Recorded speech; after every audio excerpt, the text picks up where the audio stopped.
Hey everybody, Alan here. It's been a hot minute and I'm so glad to be back with you. Today we're taking a look at the Pitata Smart Printer Mini. This is kindly sent to me for review by PETA, and I'm excited to jump into this and show you all the things it can do. But first, I need to quickly address the elephant in the room. Yes, I have worked with Black Box Magic Creations in the past to do their tutorial instruction videos. They hired me for that project to create the instructional video, and that's about the long and short of my relationship business wise with Black Box Magic Creations.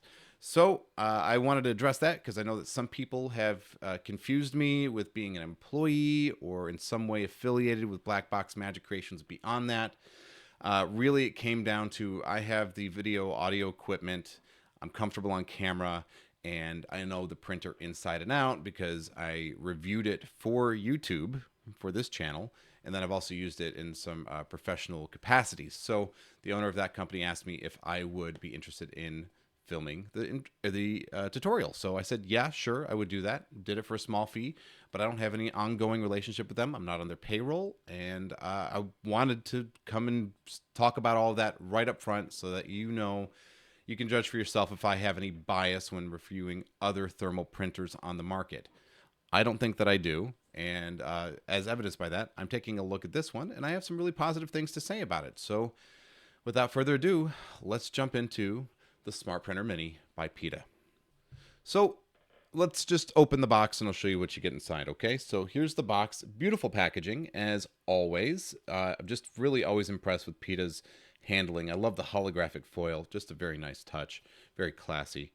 And inside, I'm going to cover that part because that's the instructional link and password. But this is what you're presented with. This is the printer itself. And then underneath there, you get I got to talk about this cable too because this cable is just incredible. The quality, it comes nicely wrapped up. I just shoved it back in here for the video, but it's actually wrapped up really nice with a little rubber band. But this is such a high quality cable. It's a silicone covered cable. It's very soft and supple. It's very tough, and it's long enough to be usable. I really like this cable, PETA. Good job on the cable. I know it's a strange thing, but you're going to need some way to charge your devices, and sometimes the devices come with really kind of crummy, really short cables, which they try to do, I guess, to make it compact and easy to fit in your whatever. But this is really very nice. I like this. I'm going to use this in my office for everything. So thank you, PETA. Nobody came here to look at a cable though, so let's go ahead and take a look at the device itself. It's very small. It's a little chunky though, so they didn't decide to go the flat version, like fit in a deck of cards. That is something that the Cosmos does, is that it's a little bit slimmer. It's about the thickness of a deck of cards and just wider, so it fits like a playing card shape. This is a much taller, much more chunky this way, but still extremely pocketable. This is perfect for walk around. I mean, you could fit this in your pants pocket, presumably if you're not if you're wearing skinny jeans. That'll show like anything. And then also, a jacket pocket is just about absolutely perfect. You put it in an outer jacket pocket or inner jacket pocket, and you're going to have a very usable, tiny thermal printer. Now, some things that I have to tell you about this is if you're coming from the PETA printer, just the normal standard one that came out about a year or two ago, that was an 80 millimeter, I believe, or 78 millimeter, something like that. It was a much wider print head. This is a very narrow one. This is like 57, 58 millimeters. So it's quite a bit smaller. You don't have as much real estate to print on. But the good thing about that is that this will fit in your pocket. This is great for close up and walk around, and you can use that no problem. It's the same size as a lot of the other ones. The Scribe Mini, the Cosmos, the Glyphs X, I think are all about this same size here. So it's a very good size. It's a very good size for walk around. So I have to say that it's been a hot minute since I've taken a look at the PETA Pro app. I think the last time I looked at it, it was just coming out, and there were still a lot of features that were kind of like scheduled till later and delayed and whatever. I had to open it up to take a look at it to use it with the Smart Printer Mini, and I found that it has come a very long way from where it was whenever I last looked at it. And man, it is a very pretty interface, just absolutely gorgeous. And Very, very easy to use as far as like getting around and doing the things you need to do. Something that I really appreciate, I take advantage of using my own handwriting on other thermal printers, usually through Mr. Smith. I have created my own handwriting font with calligrapher.com. If you're not familiar with that, I'll leave the link in the description below. But it allows you to write on this little, 8.5 by 11 sheet of paper. You print it out, you write all of the characters, and then you feed it back into a calligrapher, and then it will create a font using your actual handwriting, which is incredible whenever you're working with something like a thermal printer and you want to make it look like you made a prediction. It's awesome. What's cool in the Pita Pro app is that there's a way to do that natively within the app. And it's even a little bit better than Calligrapher, at least for ease of setting up. Because what you can do is you go through and you write each character. You have all the characters, I think it's like 85 characters. That's the alphabet in all caps, lowercase, and then special characters like exclamation points and question marks and those things. And you do that 3 times for each character. And what that does is it means that each time it uses that letter, it'll skip to the next one. And so it will go, first time the letter appears, it'll use the first entry. And then the second time the letter appears, it'll use the second entry and third entry. What this does, it means it creates some variation in your handwriting, which makes it look much more natural. Whenever you do with Calligrapher, at least with the base or free version of that, what ends up happening is that all of your characters look exactly the same. So if you have something like, the word spaghetti and you have 2 T's in there, or my name, Paletti, you have 2 T's in there right next to each other, they're going to look perfectly identical to one another, which kind of breaks the illusion of it looking like natural handwriting, because there is some natural variation each time you write a character. So you got that built right into the Pita Pro app. The one thing that is a little weird about it, though, is that you have to write it with your index finger on the screen. So it's a chore to set up a little bit, and you also have to write it with your finger, which means you're not going to get as clean or as nice or as close to your actual penmanship as you would as if you were writing it out normally. But it is a very nice addition to see this added to the app directly, so you can just get started. You got to write like 85 times. You got to write A, B, C, D, but when you're done, you've got very convincing handwriting built right into the app. One thing I will note about it, though, is that you have to choose your stroke width of the pen before you start. And if you want to change it, you have to go back through and change the characters all again. That's a little bit of a knock, because if you want to have it look like pen one moment with a very skinny pen stroke, and then the next time you want to go, oh, you know what, actually I'd like to make it look like this is Sharpie, you've got to go through and you've got to rewrite the whole thing again. You can't keep multiple libraries of your handwriting in there, and you have to pre-choose what pen stroke width you want before you go in and write all of those characters. So it's that's a little bit of a pain point. I'd like to see it where you could either carry multiple, or what would be even better from a user experience is to be able to dynamically change the stroke width in the application after you've drawn the characters. So you write the characters, and then you can choose later when you're setting up a template what stroke width you want. So another really cool thing that the Pita Pro can do, especially when combined with other Pita devices, you can do character recognition from an impression pad. It'll turn that into text and then print that out in whatever font you want on the printer, which is very nice. It's really nice. If you're under the Pita umbrella of apps and hardware and software, then you really have a very nice, easy time. The Internet of Things, they call it. It all works together very nicely, very smoothly, and very beautifully. There are some weird limitations, though, which I found. Like you can use Inject if you're using the impression pad, but if you want to take, somebody goes to Inject, they search something on Google, you want that sent over to the printer, and then whatever they search for be printed on the printer. You can't do that, at least not right now. It's something I'd really like to see. I mean, that won't work for Inject or Goo or Bridge AI or Wikitest or any of those. You can't integrate those APIs into the printer directly to then print. You really only can do any of these things if you also have an impression pad connected to it, and then you do some of the writing features. I'd really like to see them fix this. I think it's something they can fix with a software update. If enough people ask about it, maybe they will do it. Now let's talk about print quality and DPI for a little bit here. The Smart Printer Mini has a lower DPI, a lower dots per inch resolution than some other printers on the market, including the Smart Printer.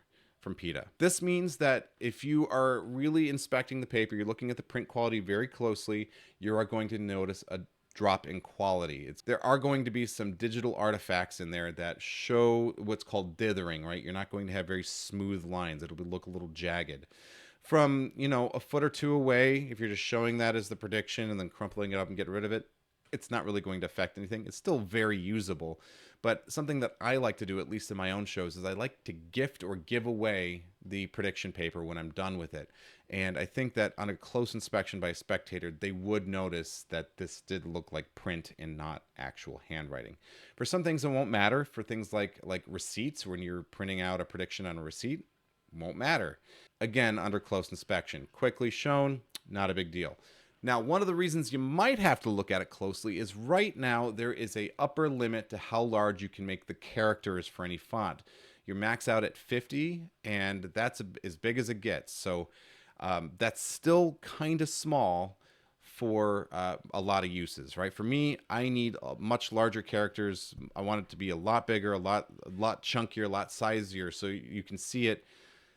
For the people I perform for, they're my age or older. Their eyesight is starting to go, and we need bigger characters, something bigger to see. It's small. It's very small. The largest size is 50 points, and it's still really, it needs to get kicked up a little bit. So this seems like another software thing that could be fixed by PETA if they want to add this to the smart printer, right? Smart Printer Mini, just make it so you can get a lot bigger. Let people, don't put a cap on it, let people get ridiculously large with it.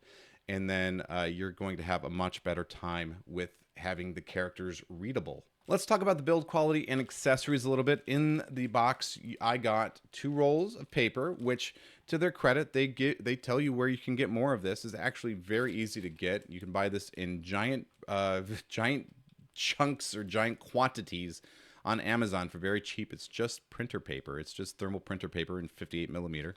That's not hard to find, but they do get you 2 rolls to get started. That'll get you lots of prints by itself. You also get this, which was an idea by David Penn to create a thermal notepad. So all these right here are thermal sheets, and I don't know if the camera's going to pick this up, but it's lined paper. And it prints in blue, which is also another really cool thing. It's a very interesting development or innovation or change from a lot of the other printers I've seen on the market. So if you want to create blue print, right? This does it, and it does it very well. It looks very good. They get you a little notebook there to start with. That's not bad. It feels and looks like just a little normal notebook you get like at a trade show or something. Perfectly great. I actually really like the addition of this. And the rolls to get you started, fantastic. If you need any more, you can go to a Staples or a Office Depot or whatever, and you can pick up more very cheaply, very easily. If you want to get the blue colored paper, then you have to go to PETA directly. They're the only ones that sell that. So the build quality is extremely nice. It's very, very robust. It feels like this will, take quite a beating. And that's something you really want to see. You want to see something that's very durably built. If you're going to be carrying this every day and tossing it in your bag and performing with it all the time, you want something that feels robust and is going to last a long time. The plastic quality on this is very, very nice. The presentation is very nice. It just feels like a very durable, well-built piece of technology, and I don't have any doubts or fears that this would fail on me or that the materials would break on me. So it's very nice, very reassuring feel, weight, and construction in the hand. So if I could just come back to the software for just a minute, there's one other thing I want to add that I think, again, can be fixed with software. It's a small thing, but it's a quality of life improvement that I think could make a big difference in the usability of the printer. So if you go into the PETA Pro app, you select the smart printer. Now, let's say I want to go ahead and print something. Here's some really cool things. You can do finger drawing, text input, magic square, clock image, swipe preset drawing, which is pretty interesting, ticket, this is like a receipt, text to image, and card image. All these work really well. They all work like they're advertised. There is a weird hiccup, though, with the workflow, because let's say I want to go to text input. This is the screen I'm given first. This is their template. This is how you control what appears on screen. And you have to go through this every single time. You have to go through the template first before you can go into actually printing. You have to go down here to note. Right? I'll have to select a template. Okay. Let's say I'll select that one. and then I can go to note mode, and then it'll open notes, and then now I can perform. That feels weird, and it feels a little clunky, and it feels like there's a lot of chances to be able to flash what you're doing to an audience member if you're trying to set this up in front of them on the fly, right? You basically, and there is a workaround, which is just have this fake notes open already. If you know you're going to perform this, have that fake notes open already, and then just whenever you want to launch into it. But I'd like to be able to see something like a fake lock screen where then you click on the screen, it takes you to notes, and then you already have your template pre-selected, so that way you can just go right into the effect. So everything looks good from the lock screen to going into your notes to doing the effect. Having to go through the template section first and having to select the template every time is kind of a weird workflow, and it kind of adds some stumbling blocks between you and the effect and being able to perform. So that's, again, software issues, things that I'm sure can be fixed, and I'd like to see fixed by PETA. The good news about all of the software limitations is if you decide you really like this printer, you want to pick it up, it fits the size that you want, all the other things are you're happy with, you want to get this, just wait for Mr. Smith to add integration. Mr. Smith has a very, very nice relationship with PETA and has added support for a lot of other things, including their original smart printer, the inversion board, lots of other devices. And I know that the Smart Printer Mini is going to be added to Mr. Smith support very soon. You can just wait just a little while, and before you know it, BenQ will have an update where you can just straight up use this with the Mr. Smith software. So that's not really a stumbling block if you don't mind going in that direction. Most other printers on the market are going to have their own app, going to have their own ecosystem of things, and then eventually BenQ just adds support, and then everybody just uses Mr. Smith. So that seems to be the way that it goes. Mr. Smith will open up the possibilities and the power of this immediately after support is added. So even if you don't like anything I said about how the PETA Pro software works or integrates, it doesn't mean you should write this off. This is still a very solid, very good printer in a very small package, and it is, I think, one of the cheaper ones on the market.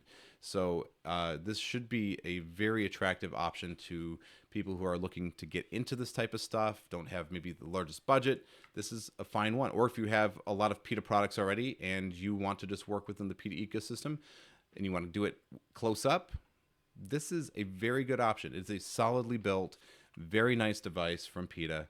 I want to thank them for sending this over to me.